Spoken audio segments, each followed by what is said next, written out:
Which one of your films is your favorite?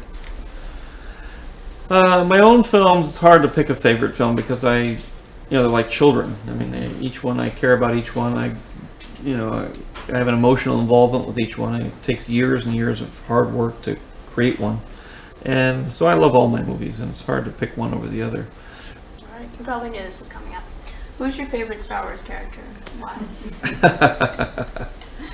Inquiring minds. Well, I'm going to give you the same answer I give him about the movies, which is you create these characters and you love them all. I mean, they're my children, so to speak. Do you identify with any of them? I don't know. One could say, I guess, that I identified with Luke Skywalker because he was the character whose point of view I was writing from,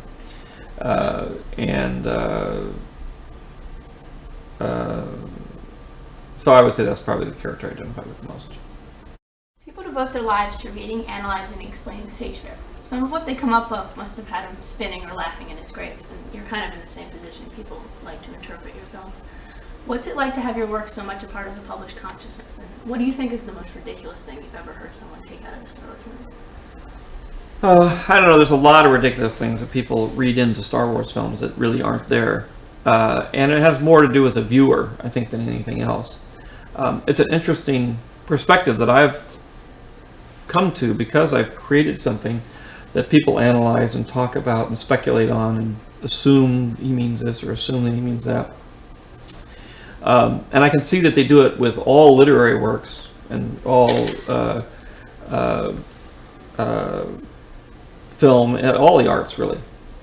There's a world of analysis that goes on in the scholastic world, the academic world, I should say, that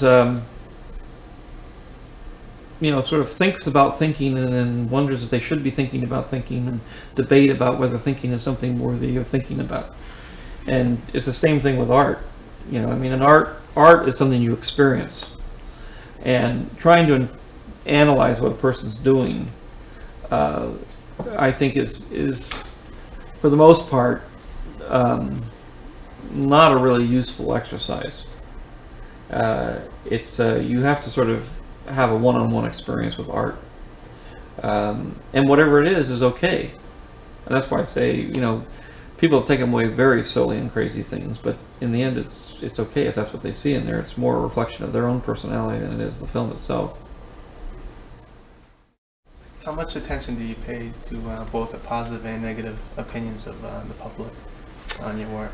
I really don't read too much about what comes, I don't read the reviews, and I don't read what people think too much, because I've got to really make my movies the way I see them, the way I want them to be, and then people can take them for whatever they are. They can like them or not like them. That's their privilege. But I can't really, I can't make my movies for all the influences that people around me, for better or worse, want. I can't make the movies to make money. I just make the movies to make them good. And if they make money, fine.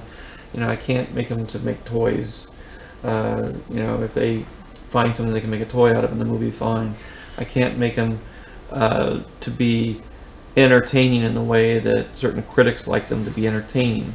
The Star Wars especially has been created in a very particular style, and I've tried to be faithful to that style. If somebody doesn't like that style, it's fine. It's funny that the one thing I did hear on the last film that came out was suddenly they discovered that it was a film for young people, and it's like, and that was the big complaint. Why did they make it? Why did they make a children's film? I said, well, they've all been that way. I don't know if you ever saw the other ones, but it's been that way forever. But everybody grew up and they thought that they were going to now see Terminator 5, and I'm not making that kind of movie. What were you like as a teenager? And do you feel like the adolescent experience that I guess your children are going through right now has changed a lot since your time?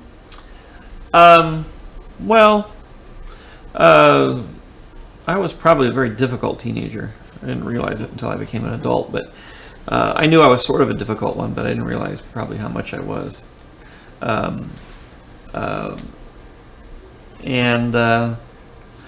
My kids are so far reasonably easygoing in terms of they are demanding, and they're definitely teenagers. One of them just finished being a teenager, and one's about to start being a teenager. And I survived the first one, and I'm hoping I'll survive the second, and then the third one's a boy, and I have no idea what that'll be like, because girls have their own difficulties and their own emotional challenges, but boys are generally more apt to get in trouble, just because they're,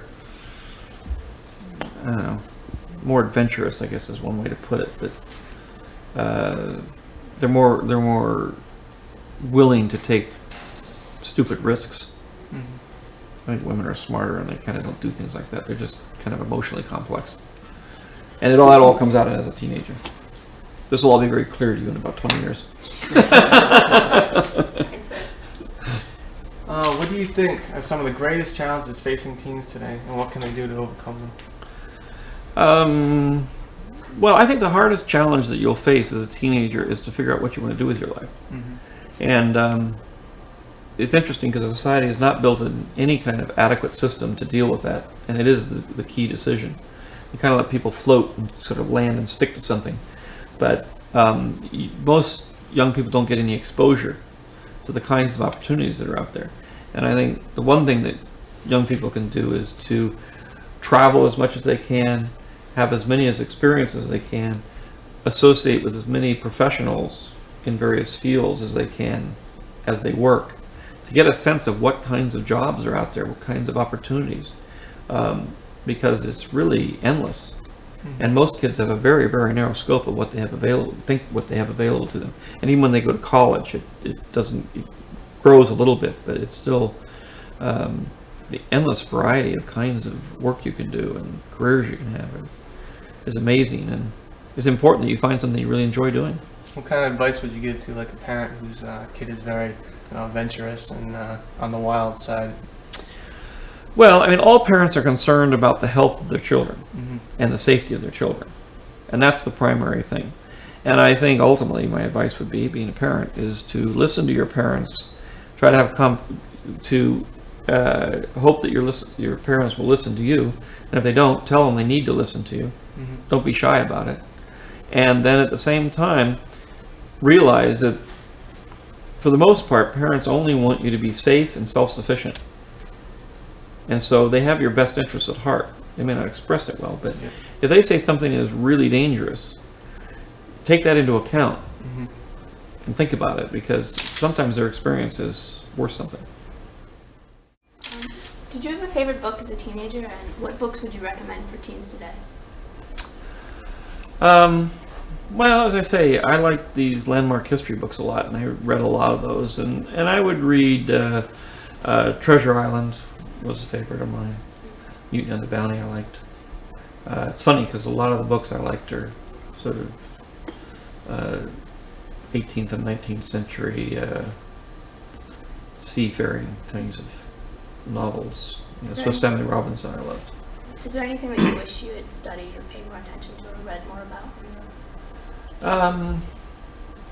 Well, I wish that when I was in school that I enjoyed it more than I did. I was much more interested in the social sciences than I was in mathematics and language arts and that sort of thing. So I wish I'd been exposed to more humanities, more history, more psychology, more anthropology, things like that. What advice do you think you can give to a young person who wants to be a filmmaker or a writer? Well, I would say you have to be persistent, first of all, because it's a very hard thing to get into, and it's very hard to make it, because the odds are against you. So you have to be you have to really love it. Kids that get into it because they think they're going to make a lot of money, or they're going to become famous, or tell a lot of people what to do all the time, would probably best get into a different business, because they'll never make it. But if you're obsessed with film and you love to tell stories and you love working in that medium, then that'll give you the strength to be persistent to make it happen. What I've read before and what I've seen here at the ranch, it's obvious that you're very interested in history. What exactly was it that sparked your interest? Well, I don't know. I think I've always been interested in where we came from and who we are and what's happened. And obviously history's got some great stories.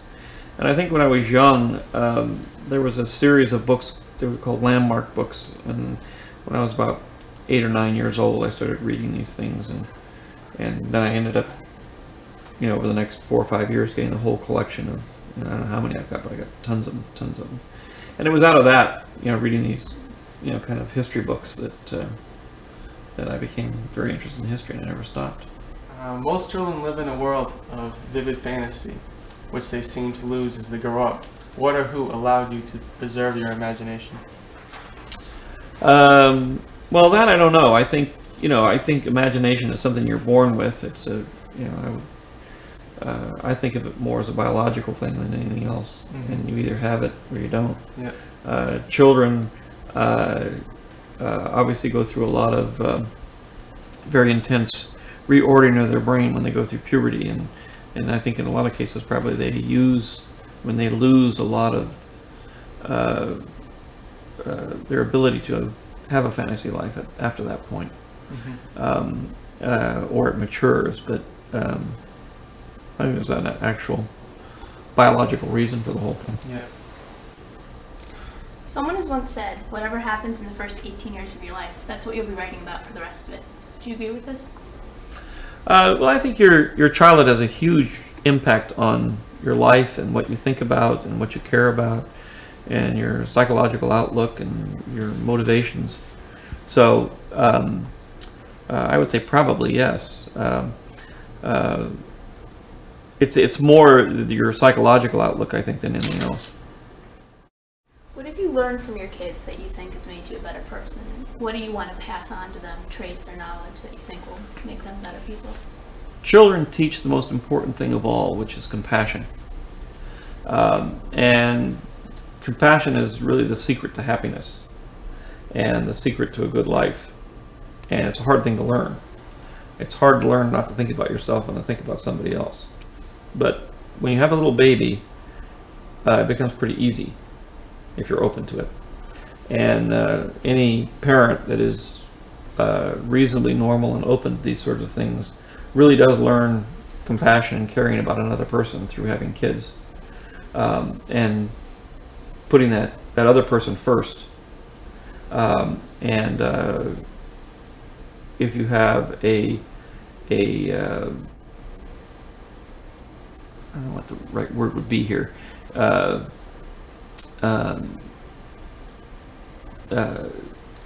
If a child does their job well, then the parent will learn not only how to take care of kids and how to love people other than themselves, but will then move on to learn to love other people.